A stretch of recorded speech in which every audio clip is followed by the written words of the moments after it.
Beyonce is still in the process of infiltrating country music, and she has now mobilized her entire fan base to start an all-out war with country music fans. And she's introduced this new alter ego of hers named Cowboy Carter. And she released the album cover art where she's like waving this big American flag and riding a horse. Barely an American flag because I can't see any of the... They cropped out most of I the believe flag. that was intentional. Yeah, didn't she say that she wasn't like she was being an American is akin to being a racist or something like that? I'm not sure exactly what the phrase was, but I wouldn't be surprised. It was something along those lines. So she released this album cover with the following caption complaining about how toxic country music fans are. I feel honored to be the first black woman with the #1 single on the Hot Country Songs chart. Hootie's like, what are you talking about? Yeah. Darius Rucker. Darius Rucker's like, okay, he's not a woman. It's like, I've been doing this for 20 years. Well, what he should do? She's a black woman. What he should do is he should just transition and then retroactively usurp her. Yep. That would not have happened without the outpouring of support from each and every one of you. My hope is that years from now, the mention of an artist's race as it relates to releasing genres of music will be irrelevant. Okay, so you highlighting the fact that you're the first black woman to do this or that is actively working against the goal of making your race irrelevant. What she just said is one of the most disingenuous things I've ever heard from a Hollywood celebrity. And also, if you're a leftist, that is considered racism. So, because you aren't supposed to. You're supposed to see race. If you say I don't see race, that is racist to a leftist. She figure it out, Beyonce. This album has been over 5 years in the making. Yeah. It was born out of an experience that I had years ago where I didn't feel welcomed. And it was very clear that I wasn't. But because of that experience, I did a deeper dive into the history of country music and studied our rich musical archive. It feels good to see how music can unite so many people around the world while also amplifying the voices of some of the people who have dedicated so much of their lives educating on our musical history. The criticisms I faced when I first entered this genre forced me to propel past the limitations that were put on me. Act 2 is a result of challenging myself, taking my time to bend and blend genres together to create this body of work. So basically, she is trying to throw shade at the Country Music Awards. Yep. And this goes back all the way to 2016. Hold a grudge. I like it. I kind of have a little bit of respect. Just hold a grudge that long. She is a woman, so that makes perfect sense. Women don't forget shit. Yeah. So, you do one thing wrong in April of 2018, boys, she's not forgetting that. It's coming back to bite you. Yeah, it's literally been 8 years, and Beyonce is still mad at country music fans. So back in 2016, Beyonce was invited to perform at the Country Music Awards with the Dixie Chicks to perform her song Daddy Lessons, which was seen as somewhat country-ish. There's a neocon crying somewhere that the Dixie Chicks are performing. The Chicks, you mean? Sorry, the Chicks. However, there was a backlash before Beyonce even took the stage. A pre-show announcement teasing her performance sparked calls for a CMA's boycott on social media, with some people blasting the award show for including Beyonce, whose tribute to the Black Panther Party during her performance of Formation at the Super Bowl had also earned pushback.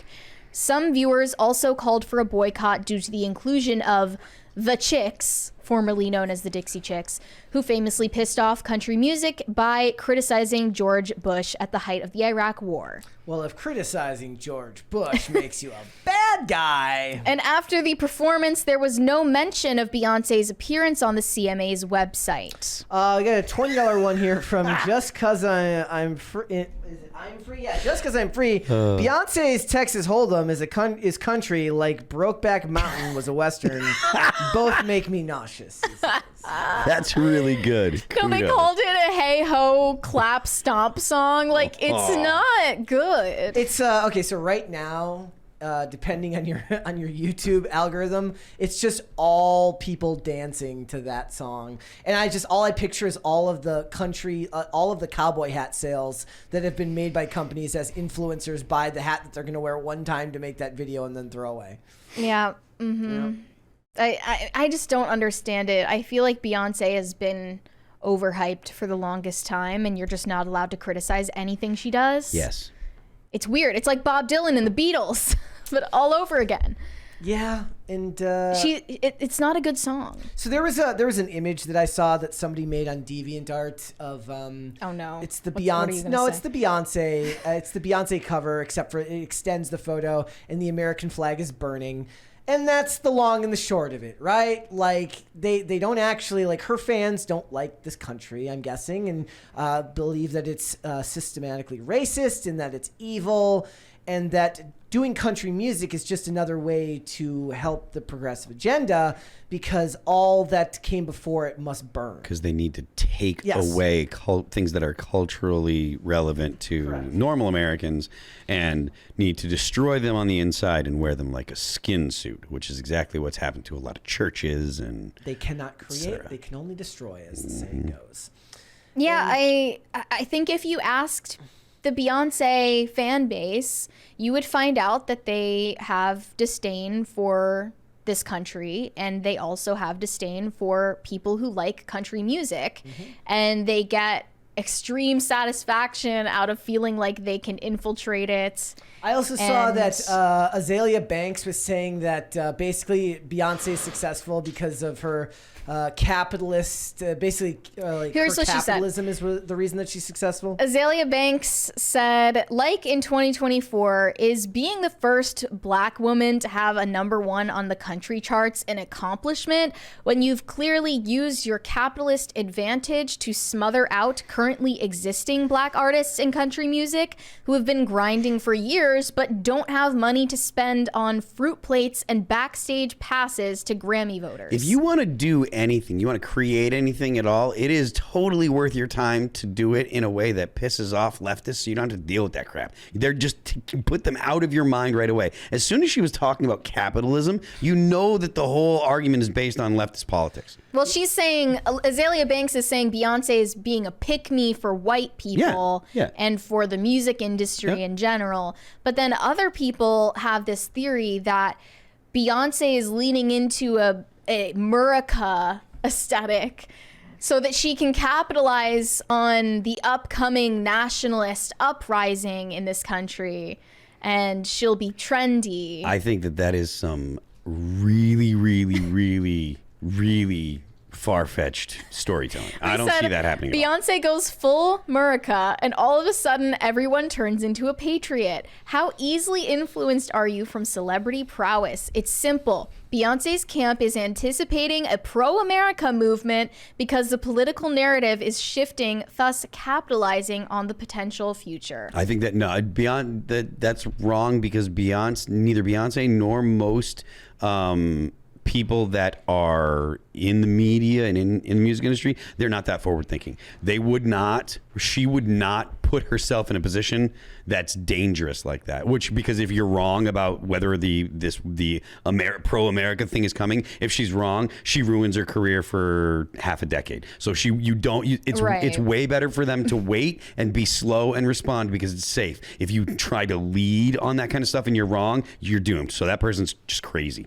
Yeah, I agree. It's a little bit far-fetched. It's also depressing that the idea of being pro-America in your own country has to be like a gamble of a move, as depressing as it is. Yes. That has to be some kind of underhanded ploy, right? But thanks, Obama. I mean, the overall vibe coming from Beyonce right now is that she is stooping so low as to validate country music as a real genre. Like she will deign to even. A month ago, they don't realize that country music is actually bigger than hip hop and R&B. Yes, like those shows do way more people. The people that are complaining and stuff, they are completely and totally inside a bubble. Plus, they were just saying a month ago that Black Americans invented country music anyways. So which is it? Yeah. I don't get it. Is country music full of white supremacy, or was it invented by black people? The point of saying that white people didn't invent anything is so that they can never be accused of cultural appropriation the other way. Yeah. They're reclaiming it. Right. Well, because those are the weirdos who believe that cultural appropriation is a thing and just don't understand that in an actual polite society where you learn to get along with people that don't look like you will embrace other aspects of other cultures and learn to love them. Yeah. Cultural appropriation is not actually bad. Cultural integration is actually what you're supposed to be doing. Yeah. One of Beyonce's fans posted her cover art where she's holding the flag. Yeah. And they said, one thing we've learned from this discourse surrounding Beyonce's new cover art is that most of y'all have no idea what Black American culture is. You read our history in a book, but lack the understandings of the nuances of who we are. This is Black American culture. What? I guess that just because Beyonce has adopted a certain aesthetic, that means that it's Black culture, and she's the authority on that. So she's reclaiming country music. It's also disingenuous to pretend like Americans are learning about other parts of culture from books these days, because that's not happening either. Actually, yeah. That's just, A lot of Americans aren't learning anything. Just no. You're learning about it on TikTok. And you're learning about it on social media. They're not reading it in books. Yeah, in 2-minute increments. It is not the patriarchal white Western society feeding you literature to shape your the narrative view of another culture. It's watching stuff on TikTok and on Instagram and reading what people say on Twitter, because there are different different subsects of Twitter for different communities. That's how people are learning about different groups now. And if you feel that your your specific group is being misrepresented in those groups, that's not really possible, because what is happening is the most popular stuff is pushed to the forefront. And the problem is you're not always going to like, and this goes for all of us, you're not always going to like the stuff that's pushed to the forefront that supposedly represents you, right? Well, Beyonce as a country artist, it's a no from me, dog. Look, I that song is like at least do it well. Yeah. If you're going to infiltrate country music, do it well. Again, Darius Rucker has been doing it for a long time. Charlie Pride, long time. Like, this is not anything new. And it's sad, because I think the most egregious part of what you mentioned was the part about we imagine the day where the color or the sex of the person won't matter. I'm like, you're the ones who constantly have to say the first, the fifth, the ninth artist to win this award on this day at the lunar equinox. Like they make up firsts for everything because they are obsessed with race and gender. And that's not going to change, No. at least not anytime soon. Thanks for watching. Listen to full episodes of Pop Culture Crisis on Spotify. Keep up with us on social media and make sure you subscribe and ring that bell so you never miss the show. Bye, guys.